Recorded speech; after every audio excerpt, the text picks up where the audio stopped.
The night I almost lost everything became the night I found what I never knew I was missing. My name is Ethan Parker, and I'm going to tell you how a single misunderstood sentence changed the course of my life forever. If you've ever had a moment where everything hung in the balance, your career, your family, your heart, then stick with me. Trust me when I say, by the end of this story, you'll understand why sometimes the universe forces us to listen when we've forgotten how. If you're enjoying this journey, please consider liking this video and subscribing to the channel for more stories that remind us how life's most challenging moments often lead to our greatest blessings. I never imagined I'd be a single dad at 32. My daughter Lily was everything to me, my anchor in a world that had been spinning out of control since her mother walked out 3 years ago. Most days, I managed to hold it together. Most days, I convinced myself I was doing okay balancing my career as a marketing executive at Reynolds Media with being both mom and dad to a 7-year-old who deserved better than what life had dealt her. That particular Wednesday had been brutal. Lily's school had called me twice, once because she'd forgotten her medication, and again because she'd broken down crying during lunch. Something about missing her mother. I'd rushed over during my lunch break, held her until her small body stopped shaking with sobs, promised her ice cream for dinner, and then raced back to the office for a presentation I wasn't prepared for. "You're late, Parker," Victoria Reynolds said when I slipped into the conference room. As CEO of Reynolds Media, Victoria had a reputation for being brilliant, demanding, and utterly merciless. At 40, she'd built her company from nothing into one of the most respected marketing firms in Chicago. She was also undeniably beautiful in a way that intimidated everyone around her, tall, with deep brown eyes that seemed to see right through you, and dark hair that fell in perfect waves to her shoulders. "I apologize, Ms. Reynolds. There was a family emergency." My voice sounded hollow even to me. Victoria's expression hadn't changed, but something flickered in her eyes. "We'll discuss this later." The presentation had gone poorly. I fumbled through slides I'd prepared at 2 a.m. after finally getting Lily to sleep. Questions from clients I should have anticipated left me stammering. By the time it ended, I knew I was in trouble. Victoria had found me in my office afterward, standing in my doorway with her arms crossed. My office. 5 minutes. Those 5 minutes had felt like walking to the gallows. Victoria's corner office, with its floor-to-ceiling windows overlooking the Chicago skyline, had always intimidated me. But that day, it felt like the site of my execution. "Sit down, Ethan." It was the first time she'd used my first name in the 2 years I'd worked for her. "Ms. Reynolds, I can explain. You've been distracted for weeks. Today's presentation was unacceptable." Her voice was crisp, professional, but there was something underneath it I couldn't identify. "Your work used to be exceptional. What's changed?" I didn't know where to begin. How could I explain that single parenthood was drowning me? That Lily had been having nightmares again? That I couldn't remember the last time I'd slept more than 4 hours straight? "Nothing's changed," I lied. "I'll do better." Victoria's eyes narrowed slightly. She was quiet for so long that I began to shift uncomfortably in my chair. "You have a daughter, don't you?" she finally asked. The question caught me off guard. "Yes. Lily. She's 7. And her mother?" I swallowed hard. "She left 3 years ago." Victoria nodded slowly, her expression unreadable. "So you're raising her alone?" "Yes." She stood suddenly, walking to the window.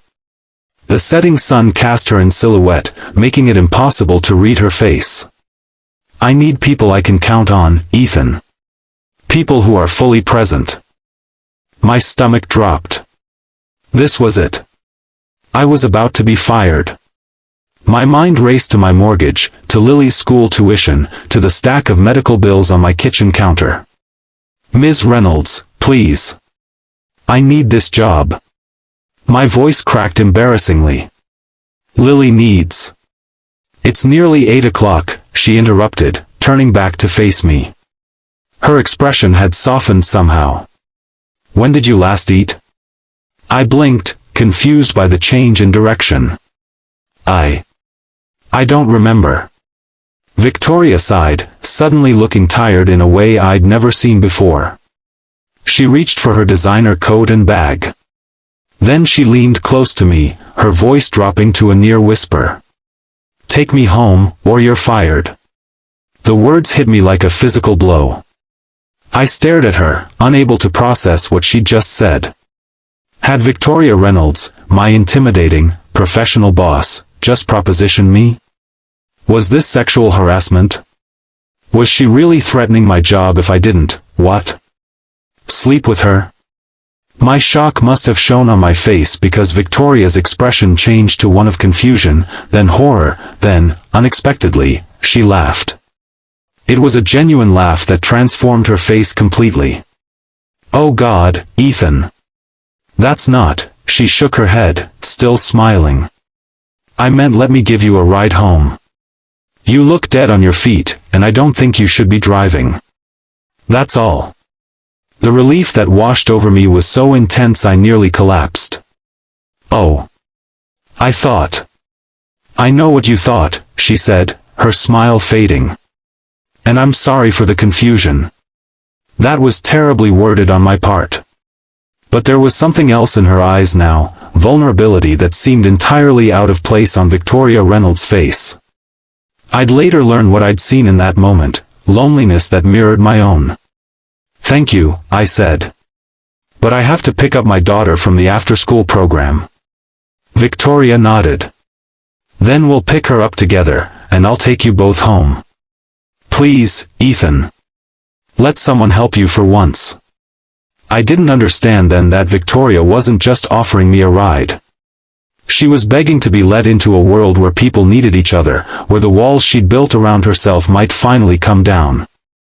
I didn't know that she'd lost her husband 5 years earlier and had been drowning in her own way ever since. I couldn't have guessed that beneath her powerful exterior was someone just as broken and lonely as I was. The drive to Lily's school was quiet. Victoria sat beside me in the back of her town car, her driver navigating through evening traffic. I kept stealing glances at her, trying to reconcile this woman with the intimidating boss I'd feared for 2 years. "You know," she said finally, "I used to have a life outside of work." She was staring out the window, not looking at me. People, hobbies, something resembling balance.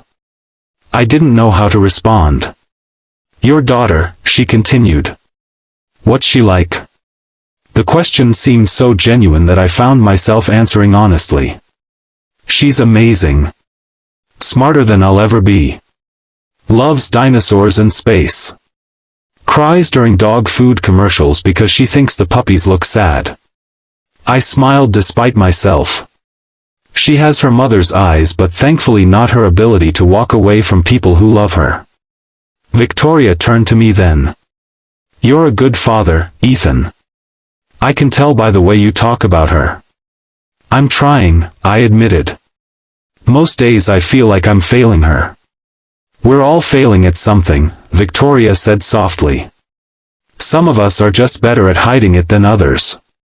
When we arrived at Lily's school, my daughter's face lit up at the sight of me, then immediately turned suspicious when she saw Victoria.